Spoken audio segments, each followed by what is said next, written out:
سبيل الدموع سبيل مريح تنهد يا صاحي كي تستريح وغص الدعاء الخفي الصريح يسعك الفضاء الرحيم الفسيح.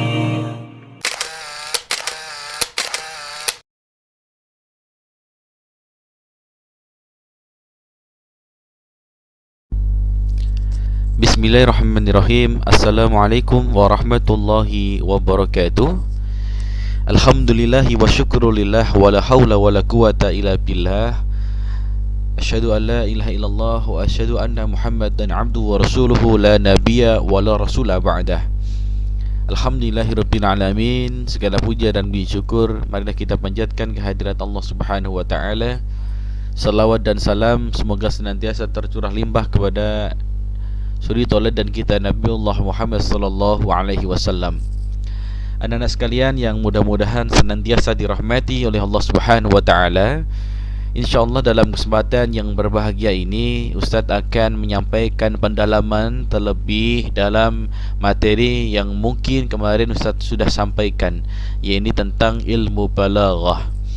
Yang mana insyaAllah dalam kesempatan yang berbahagia ini Ustaz akan memperdalam tentang penjelasan para ulama, khususnya dalam cabang ilmu balaghah itu sendiri, yang insyaAllah hari ini akan kita bahas tentang ilmu bayan. Sebelum mungkin untuk penjelasan lebih lanjutnya, sedikit review saja barangkali. Jadi ilmu balaghah memiliki 3 cabang, ya. Cabang yang pertama adalah ilmu bayan, yang secara bahasa para ulama menjelaskan ilmu bayan adalah penjelasan dari suatu kata atau kalimat, penyingkapan dan juga ada keterangan di sana. Adapun secara istilah, bayan berarti dasar atau kaidah yang menjelaskan keinginan tercapainya satu makna dengan macam-macam gaya bahasa.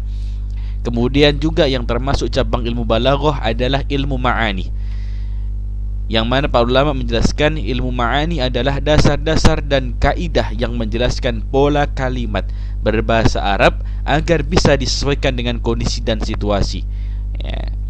Kemudian juga yang termasuk cabang ilmu balaghah adalah ilmu badi' atau sebuah kreasi penciptaan, ya. Yang mana memang lebih fokusnya di ilmu badi' nanti adalah mempelajari keindahan stilistiska, ornamen dalam kalimat yang akan membuat kalimat tersebut indah jika ditinjau dari kata dan maknanya. Ini ilmu badi', ya. Hari ini insyaallah kita akan perdalam tentang ilmu bayan. Ilmu bayan, ya, ini merupakan variasi daripada bahasa, penjelasan dari suatu bahasa, yang mana dalam ilmu bayan ini memiliki beberapa variasi yang ada di dalamnya. Yang pertama, dalam ilmu bayan ada unsur penyerupaan atau dikenal dengan at-tasbih, tasbih, ya, atau pengibaratan. Kemudian yang kedua, ilmu bayan juga memiliki variasi al-majaz atau kalimat kiasan atau istilah. Kemudian yang ketiga, ilmu bayan juga memiliki variasi bahasa al-isti'aratu atau peminjaman kata. Kemudian yang keempat, ilmu bayan juga memiliki variasi bahasa, yaitu al-kinayatu, kiasan atau sindiran. Jadi begini penjelasannya anak sekalian. Jadi saya sampaikan tadi bahwasanya ilmu bayan ini terbagi atau variasinya ada 4, ya. Tasbih, majaz, isti'arah dan juga al-kinayah. At-tasbih penyerupaan, coba kita dalami. At-tasbih contohnya, ilmu itu cahaya, ya. Ada penyerupaan, apa yang diserupakan yaitu ilmu, yang mana ilmu di sini diserupakan dengan cahaya. Ilmu itu cahaya atau ilmu itu laksana cahaya, ya. Kemudian yang berikutnya adalah al-majaz, kiasan. Di sini ada contoh Bapak Gubernur membangun masjid. Kalau kita memahami letter kalimat yang ada, tentu, ya, itu berarti Pak Gubernurnya ikut membangun, angkat-angkat batu dan mungkin juga mengangkat semen dan lain sebagainya untuk membangun masjid. Tapi di sini sekali lagi cuman majas saja, kiasan saja. Meskipun di situ kalimatnya Bapak Gubernur membangun masjid, belum tentu Pak Gubernur ikut bangun masjid, ya. Karena yang bangun itu pastinya tukang batunya atau tukang arsiteknya. Tapi Pak Gubernurnya di sana dikatakan Pak Gubernur membangun masjid. Nah, ini kiasan saja, ya. Kemudian ada isti'arah, peminjaman kata, ya. Contoh ini, habis gelap terbitlah terang. Jadi kita meminjam istilah atau mungkin suatu prosa atau mungkin juga suatu kiasan, ya. Habis gelap terbitlah terang. Ini kan sebetulnya tentang ini ya, puisi ya. Yang kemudian ternyata makna yang terkandung di dalamnya adalah sedih dan senangnya hati. Artinya apa? Habis sedih biasanya bahagia. Habis gelap terbitlah terang. Jadi kita ingin mengungkapkan kata yang sebenarnya dengan kalimat yang lainnya. Nah, ini al-isti'aratu itu seperti itu, ya. Kemudian al-kinayah yang termasuk ilmu bayan, al-kinayah, ya. Sindiran atau kiasan, ya. Contohnya, surga ada di bawah telapak kaki ibu, ya. Bukan berarti kita pahami katanya itu surga berarti kalau kita angkat kaki ibu ada surga di sana. Oh, bukan itu. Maksudnya adalah tingginya martabat seorang ibu. Inilah anak sekalian beberapa contoh dalam ilmu bayan. Coba kita perdalam lagi. Yang pertama, contoh tasbih, ya, penyerupaan. Nah, di sini ada contoh al-ilmu nurun, tadi sudah, ya. Ilmu itu cahaya, ya. Atau sebetulnya kalau dalam asal katanya itu adalah al-ilmu kan-nuri fil hidayah. Jadi ilmu itu seperti cahaya fil hidayah, dalam petunjuknya, ya. Ketika dia memberikan petunjuk, ya. Atau juga dalam ayat yang lain. Jadi kalau tadi yang kalimat al-ilmu nurun itu ilmu yang diibaratkan laksana cahaya. Lah kalau dalam Quran surah Al-A'raf ayatnya 179 Allah berfirman, Bismillahirrahmanirrahim, walaqad dara'na li jahannama katsiran minal jinni wal ins lahum qulubun la yafqahuna biha wa lahum a'yunun la yubsiruna biha wa lahum adhanun la yasma'una biha ulaika kal an'ami. Lah ini, perhatikan, ya. Jadi Allah menggambarkan manusia, ya, manusia yang mereka memiliki hati tapi tidak bisa merasa, mereka yang memiliki mata tapi tidak bisa melihat, mereka yang memiliki telinga tapi tidak mendengar. Allah mengibaratkan mereka itu ulaika kal an'am, mereka itu seperti halnya atau ibarat hewan ternak, gitu, ya. Balhum adall, bahkan kata Allah dia itu lebih hina dibandingkan binatang ternak. Inilah gambaran manusia dalam ayat Al-Qur'an, ya. Ada contoh tasbih di sini.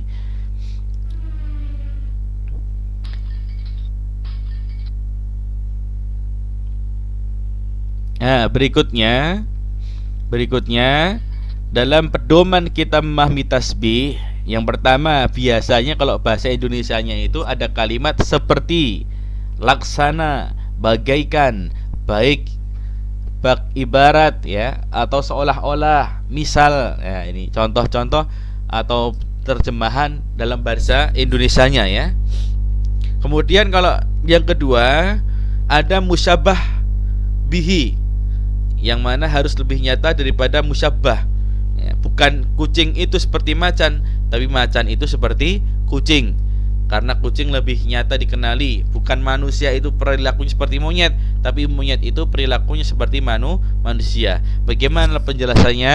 Nah, coba nanti kita perdalam lagi, ya. Apa itu musyabah, apa itu musyabah bih, ya. Nah, insyaallah nanti dari ini unsur-unsur tasbih kita akan betul-betul memahami, insyaallah, ya.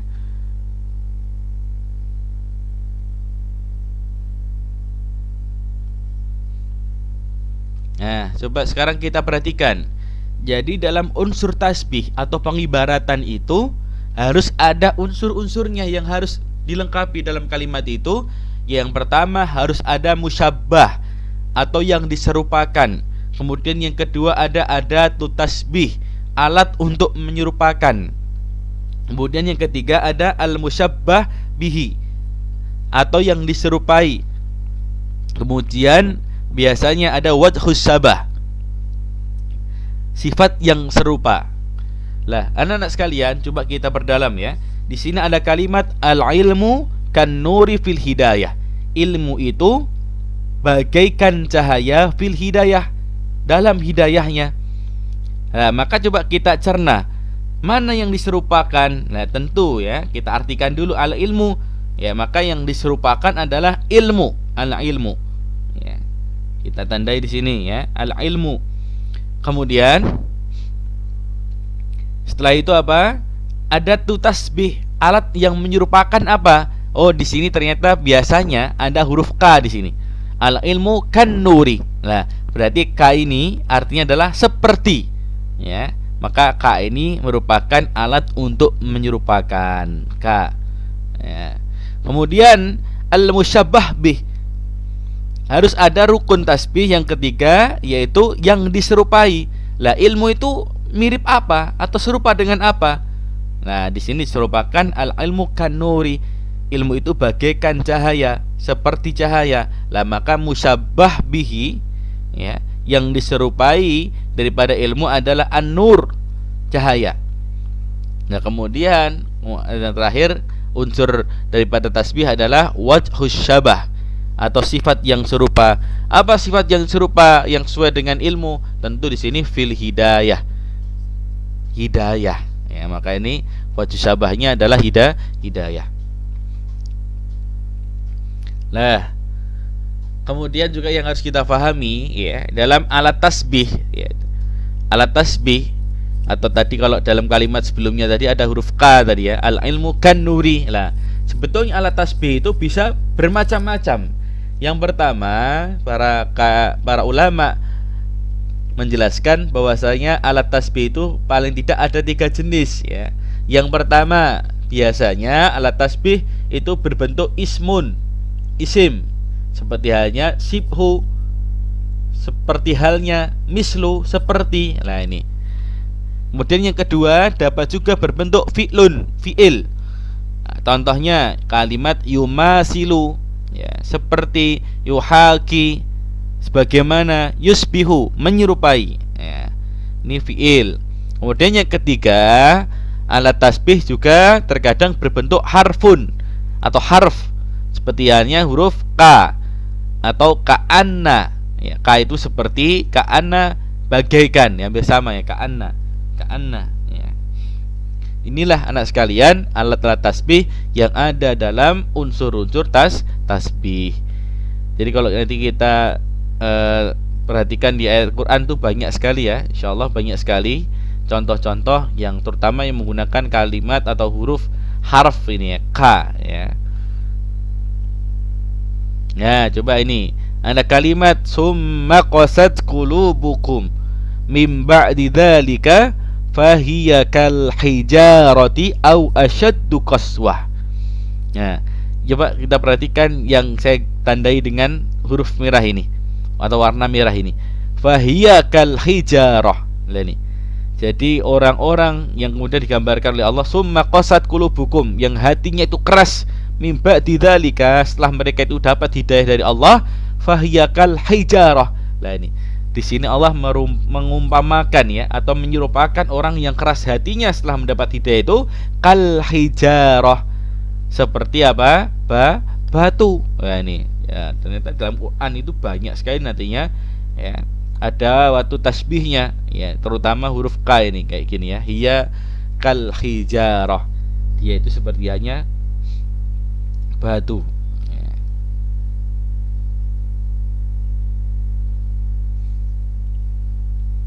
Kemudian yang kedua, tasbih tidak bisa terlepas dari torofai tasbih, yaitu musyabbah dan musyabbah bih. Nah, maka unsur yang tidak boleh lepas daripada kaidah tasbih adalah harus ada musyabbahnya dan juga harus ada musyabbah bih. Jadi harus ada yang diserupakan atau yang diserupai. Ini harus ada ya. Jadi misalkan ada seorang laki-laki namanya Joko misalkan ya. Ya, yang diserupakan Joko misalkan ya. Joko. Ya, kemudian ini sebagai al-musyabbahnya yang diserupakan. Kemudian yang diserupai apa?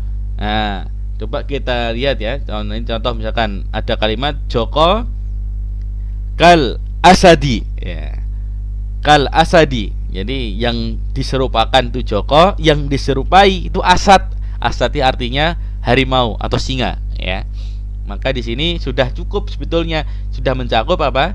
Unsur tasbihnya, yaitu ada musyabbah dan juga ada musyabbah bihnya, yaitu Joko seperti halnya apa?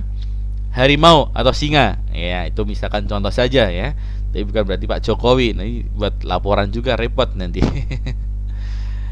Ya, kemudian ya, kalau memang ya nantinya unsur dalam tasbih itu minimal ada dua tadi, musyabbah dan musyabbah bihnya, yang diserupakan dan yang diserupai ya, maka setelah itu yang paling penting adalah nanti kalau sudah kita identifikasi apakah ada 4 rukun atau 3 rukun atau 2 rukun, itu pun juga nantinya tasbihnya lain. Yang pertama ya, maka para ulama menjelaskan bahwasanya tasbih itu dibagi menjadi 4. Apa 4 itu? Yang pertama tasbih mursal mufassal. Yang mana tasbih mursal mufassal itu adalah tasbih yang disebutkan semua 4 rukun tasbihnya, yaitu ada musyabbah ya, yaitu yang diserupakan. Kemudian musyabbah bih yang diserupai. Kemudian ada tuh tasbih. Kemudian ada alatnya, alat tasbihnya. Kemudian wajhus syabah atau yang diserupai dalam hal sifat ini ya terutama. Nah, ini ada 4 unsur ini. Kalau itu tersebut semuanya atau terdapat di dalamnya, maka disebutnya tasbih mursal mufassal. Nah, kemudian yang kedua ada tasbih mujmal, yaitu tasbih yang disebutkan cuma 3 rukun saja dari tasbih karena dihilangkan wajhus syabahnya atau penjelasan daripada sifatnya ya. Kemudian yang ketiga tasbih muakkad adalah tasbih yang disebutkan 3 rukun saja dari tasbih karena dihilangkan ada tu tasbihnya saja. Jadi ada 3 kalimat, tapi kalau yang tadi tasbih mujmal itu wajhus syabahnya atau keterangannya ya, yang diserupakan itu tidak ada. Tapi kalau tasbih muakkad itu apa? Alat tasbihnya yang tidak ada ya, alat tasbihnya yang tidak ada. Kemudian yang keempat ada tasbih balik, yaitu tasbih yang disebutkan 2 rukun tasbihnya, yaitu musyabbah dan musyabbah bih, yang diserupakan dan yang diserupai. Nah, berarti ini sudah masuk lingkupnya tasbih balik namanya ya. Nah, contoh ini ya. Jadi kalau tadi contoh tasbih mursal mufassal ya, contoh ini ya, musyabbah yang diserupakan. Nih contoh ada kalimat. Nah, ada 4 unsur dulu. Yang pertama, kalau disebutnya tasbih mursal mufassal itu harus mencangkup 4 unsur. Harus ada musyabbahnya atau yang diserupakan. Kemudian apa? Ada alat tasbihnya. Kemudian apa? Ada musyabbah bihnya atau yang diserupai. Kemudian ada wajhus syabah atau sifat atau yang disifati atau yang diserupakan. Jadi lebih pada ke sifat ini ya, wajhus syabah ini. Contoh ini. Musyabbah yang diserupakan. Apa yang diserupakan? Kebaikan. Itu bagaikan embun di pagi hari. Lah, itu bagaikan ini masuknya adalah alat tasbih. Bagaikan ya. Itu alat tasbih. Seperti itu juga alat tasbih. Oh, berarti sudah ada 2 unsur ini. Kemudian yang diserupai apa? Embun. Ya, embun di sini maksudnya adalah musyabbah bih, yang diserupai. Ya, jadi kebaikan itu seperti embun. Ya, ada musyabbah, ada alat tasbih, ada musyabbah bih atau yang diserupai. Kemudian yang terakhir ada wajhus syabahnya atau keterangan daripada yang diserupai. Ya, fi waqtis sobah atau di pagi hari. Lah, jadi ini kita memisalkan kebaikan itu laksana atau bagaikan embun di pagi hari. Oh, itu sudah berarti mencakup 4 unsur dalam rukun tasbih, yaitu ada musyabbah sekali lagi, yang diserupakan, kemudian ada tu tasbih, alat tasbih, kemudian yang ketiga ada musyabbah bih, yang diserupai. Ya, kemudian wajhus syabah, ya, sifat atau keterangan daripada yang diserupakan. Ya, ini sudah lengkap ini. Maka ini jenisnya apa? Tasbih mursal mufassal. Lah, kemudian ya, kalau seandainya dihilangkan wajhus syabahnya atau keterangan sifat daripada yang diserupakan, sebagaimana ini, kebaikan itu bagaikan embun. Kebaikan itu bagaikan embun. Berarti di sini ada musyabah, ada tu tasbih, kemudian ada musyabah. Yang hilang apa? Wajhu syabahnya. Maka ini disebutnya tasbih mujmal, yang dihilangkan keterangannya atau sifatnya. Nah, ini tasbih mujmal namanya. Lah, berikutnya yang ketiga, ada contoh ini ya, kebaikan itu embun di pagi hari. Ya, jadi ini apa? Disebutnya tasbih muakkad, yaitu tasbih yang dihilangkan alat tasbihnya. Ya, di sini kan hilang nih, bagaikannya hilang, tapi langsung. Jadi kebaikan itu embun di pagi hari. Oh, ini namanya tasbih muakkad atau tasbih yang dihilangkan unsur apa? Unsur adat tasbihnya atau alat tasbihnya. Jadi bagaikannya itu dihilangkan, ya. Maka ini akan menjadi tasbih muakkad. Kemudian yang terakhir adalah tasbih balik. Contohnya, kebaikan itu embun, ya. Ada unsur yang dihilangkan. Apa itu? Ada tasbih dan wajhus syabah. Maka langsung ini musyabbah dan musyabbah bih. Jadi yang diserupakan dan yang diserupai saja itu juga sudah masuk lingkupnya, lingkup tasbih balik, yaitu ada musyabbah dan ada musyabbah bih. Itu kebaikan itu embun.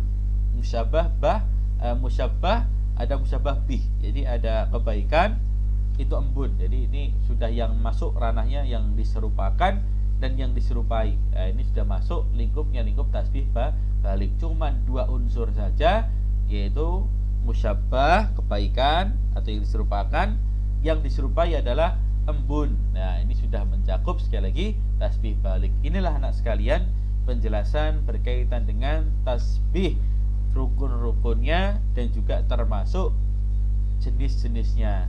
Oleh karena itu, ya, saya minta habis ini nanti, ya, untuk tugasnya adalah membuat, ya, kalimat tasbih, ya, dengan 4 unsur, ya, kalimatnya dengan berbahasa Indonesia. Dan nanti dibuat minimal adalah 5, ya, minimal adalah 5 kalimat. Silahkan nanti dikerjakan, ya, dikerjakan. Habis itu kalau sudah, nanti boleh langsung dikirim, ya. Ngerjainnya boleh difoto atau mungkin dikerjakan lewat Word, ya, MS Word, yang nanti dikirimkan ke email saya, yaitu haidarmubarak1991@gmail.com. Saya ulangi, untuk tugasnya nanti bisa dikirim ke haidarmubarak1991@gmail.com, ya. Nanti bisa dikirim ke email saya. Boleh foto, kalian nulis langsung dikerjakan, difoto dikirim ke saya, atau dikerjakan lewat Microsoft Word dikirim ke saya pun juga boleh. Nah, nanti insyaallah akan saya cek dan menjadi syarat untuk absensi hari ini terkait dengan pertemuan kedua. Saya kira ini anak-anak sekalian yang saya sampaikan. Terima kasih atas perhatiannya. Jazakumullahu khairan jazaa. Assalamualaikum warahmatullahi wabarakatuh.